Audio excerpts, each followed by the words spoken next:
আসসালামু আলাইকুম। সবাই কেমন আছেন? আলহামদুলিল্লাহ আমি অনেক ভালো আছি। তো আজকের ওয়েদারটা একটু বেশি সুন্দর ছিল। তো বিকালবেলা হইলেই আমার খালি কোথাও ঘুরতে যেতে ইচ্ছা করে। কিন্তু কথা হচ্ছে আমাকে ঘুরতে নিয়ে যাবেটা কে? এই ঘুরতে নিয়ে যাওয়ার মানুষের অপেক্ষায় লাস্ট অব্দি ঘুরতে গেলাম। আর আমাদের এই রোডটা হচ্ছে পাঁচবিবি টু হিলি রোড। রোডটা অসম্ভব সুন্দর। আমি এই রোডে একদিন এসেছিলাম মানে গত বছরে কাশফুলের সাথে ছবি তুলবো তাই। আমার এখানে একটা দুঃখজনক স্টোরি আছে। স্টোরিটা হচ্ছে এখানে আমি এসেছিলাম ছবি তুলতে কাশফুলের সাথে, কিন্তু কাশফুল একদম পানির মধ্যে ছিল, আমি কাশফুলের সাথে ছবি তুলতে পারিনি।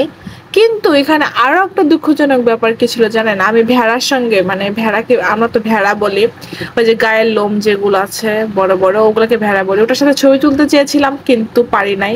ভেড়ার মালিক আমাকে বলল যে না, আপনি ভেড়ায় হাত দিবেন না। কি আর করার, ছবি আর ওঠানো হইল না। তো নিরিবিলি পরিবেশ বলতেই আপনি বুঝবেন যে হিলি রোডের এই রেস্টুরেন্টটা, এখানে আসছেন মানে আপনি নিরিবিলি একটা সুন্দর পরিবেশ পাবেন। হাইওয়ে আড্ডা হোটেল অ্যান্ড রেস্তোরাঁ। এখানে আপনি এখন যে লুকটা দেখতে পাচ্ছেন ঠিক সন্ধ্যার পরে আর একটা লুক হবে, মানে এক রেস্টুরেন্টের দুইটা লুক। চিন্তা করেন কি পরিমাণ একটা সুন্দর ব্যাপার। তো এখন তো আমি এমনি গাছপ্রেমী মানুষ, তার মধ্যে এখানে হাজারো ধরনের গাছ লাগানো আছে। আমি আবার চিন্তা করতেছি যে কোন গাছটা চুরি করে বাসায় নিয়ে আসা যায়। মানে আপনারা যারা গাছপ্রেমী আছেন তারা একবার হলেও কমেন্টে বলে যাবেন যে আমার মতন ফিল হয় নাকি গাছ দেখলে শুধু নিতে ইচ্ছে করে। আমার তো ভাই গাছ দেখলে প্রচন্ড নিতে নিতে ইচ্ছে করে। আপনার যদি ইচ্ছা করে তাহলে অবশ্যই কিন্তু কমেন্টে বলে যাবেন যে হ্যাঁ আমারও ইচ্ছা করে। তো এখানে আসার পরে আমরা যখন এসেছিলাম তখন দেখছি গুটি গুটি লোকজন অনেক হয়ে গেছে, মানে ঘুরে বেড়াচ্ছে, ওদিকে ছবি তুলছে, সেলফি তুলছে, ভিডিও করতে ব্যস্ত।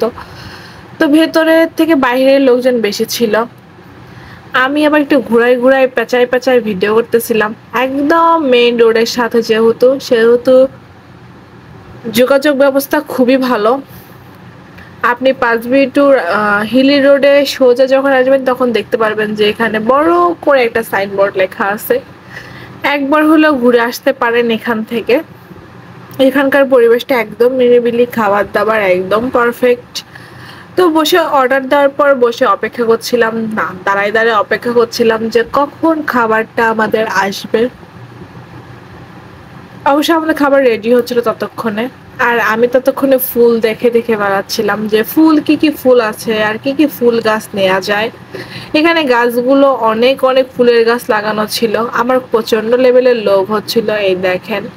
আর আমি আবার ওটাই দেখে দেখে বেড়াচ্ছিলাম যে কোন কোন ফুলের গাছ নেওয়া যায় আর কি করা যায়।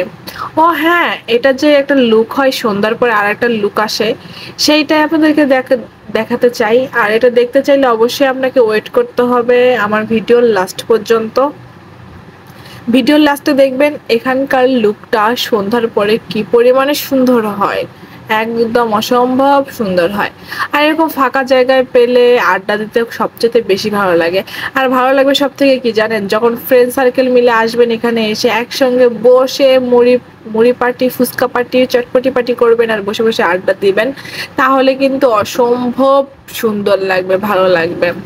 তো আমি এবার ফুল কুড়াই করে বেড়াচ্ছি, এখানে নিচেও জানেন এত সুন্দর সুন্দর ফুল ফুটে আছে, সাদা ফুল, গোলাপি ফুল। আমি আবার ফুলও চুরি করছি, দেখছেন ফুল চুরি করে মাথায় লাগাই দিছি। আচ্ছা আমাকে যদি দেখে যে আমি এভাবে ফুল চুরি করেছি তাহলে তো খবর আছে। তা আমরা আসলে ওয়েট করতেছিলাম আমাদের খাবার জন্য, খাবার দেওয়ার পরে অর্ডার করার পরে আমরা ওয়েট করতেছি। এই বলতে বলতে আমাদের খাবার চলে আসলো, মানে প্রাকৃতিক দৃশ্য দেখতে দেখতে খাবার চলে আসছে। তো এখন হচ্ছে খাবার পালা। ফুচকা, চটপটি আর হালিম অর্ডার করা হয়েছিল। একদম এখানকার খাবার বলতে গেলে কিছুই বলবো না, আপনি এসে একবার খেয়ে দেখবেন যে কেমন লাগে। আর এখানে নিরিবিলি পরিবেশের জন্য আপনি বসে আড্ডা দেওয়া থেকে শুরু করে মানে সুন্দর একটা সময় কাটাতে পারবেন। তো এটা হচ্ছে সন্ধ্যার পরের লুক। আপনার কেমন লাগলো অবশ্যই জানাবেন। আর এই রেস্টুরেন্টে কখনো আপনি এসেছেন কিনা সেটা জানাতে কিন্তু একবারও ভুলবেন না। তো আজকের ভিডিওটা এই পর্যন্তই। আল্লাহ হাফেজ। ভালো থাকবেন, সুস্থ থাকবেন। ধন্যবাদ এত কষ্ট করে আমার ভিডিওটা দেখার জন্য। আর হ্যাঁ, যারা যারা এসেছেন এই রেস্টুরেন্টে আর খেয়েছেন, অবশ্যই খাবারটা কেমন লেগেছিল এবং রেস্টুরেন্টটা কেমন লাগে অবশ্যই জানাতে ভুলবেন না। আল্লাহ হাফেজ।